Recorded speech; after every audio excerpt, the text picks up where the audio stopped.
Hi, my name's Paul Strosner. I have the fur shed here, and we're going to talk a little bit about skinning muskrats and raccoons this evening. First thing is, a lot of trappers, when you catch your animal, there's a lot of things that they need to do, whether it's a muskrat, a fox, a coon, a mink, whatever. You need to wash it well.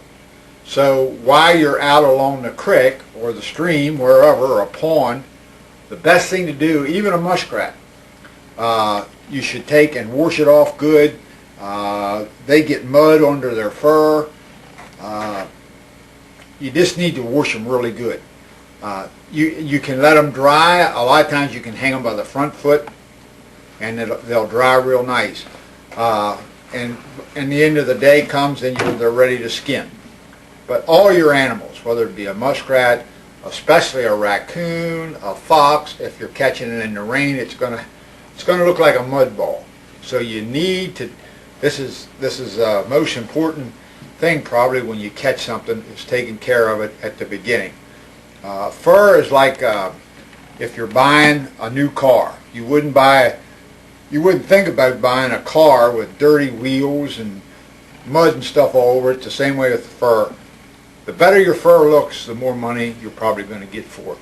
So at the beginning, it's the best to have it done. So we have a nice muskrat here. Some of the tools that we're going to be using, of course you need a good knife. And I'm going to show you the way that I do it. This is what works for me. There's other ways of doing it. This is not the only way to do it. This is what works for me. If you can use any part of what I'm telling you to work for you, I'll be tickled pink. But we need a good sharp knife, whether it's one like this or a pocket knife or whatever.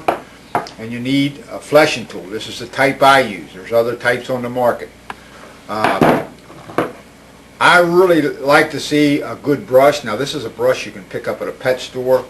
And I usually brush all the muskrats on the belly and the whole way over. This muskrat's really nice and dry, and he's really nice and clean. So he's ready to be skinned right now. So we're going to start the skinning. I usually hang my animals to skin. Some guys lay them on the table. Like I say, whatever works for you is fine.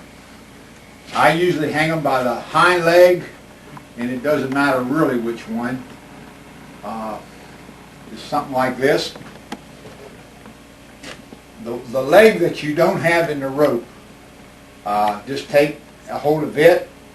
The knife goes right in at the ankle, and I try to stay on the bottom side of the fur a little bit. There's kind of a line there between the fur. You can follow that right over and go up the side of the tail. You can see I'm kind of working a lever there. Go up the side of the tail, come on the other side, go down the tail, follow that little line right out there. Like I say, stay on the belly side. I'll show you why when we go to stretch it. Okay?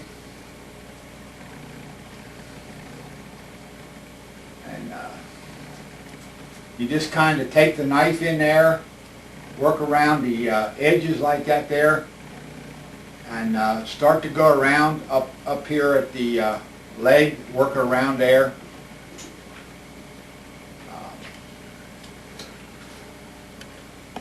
The first couple rats that you skin will take you a long time, probably.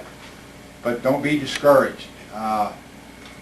You just gotta, and once you start down the back, this might be a roadkill rat, I'm not sure. Once you start down the back, you can put your fingers down in there and work it right on down. Yep, this is a roadkill rat. That's going to make it better, because you're going to see all the bad stuff that you won't have to put up with on a rat that's caught in a trap.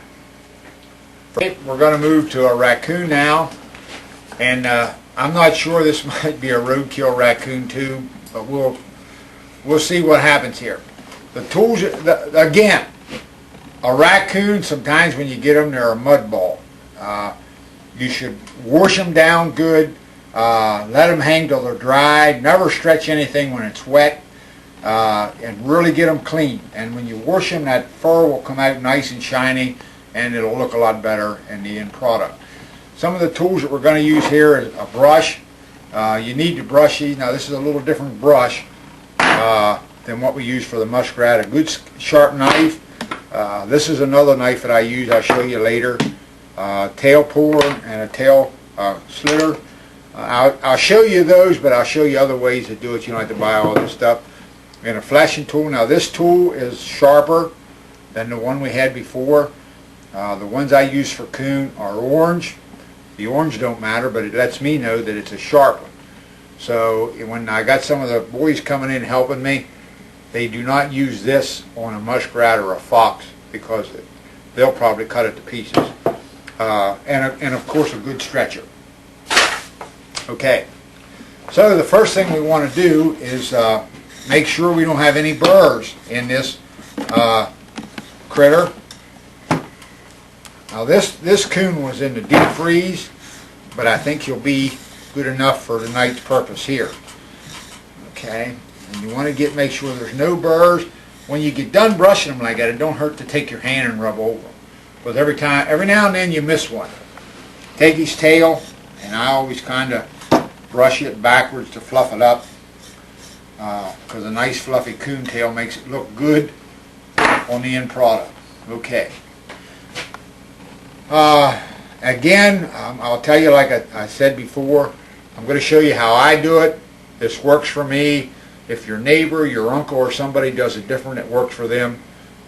You figure what works for you, because there is other ways to do it.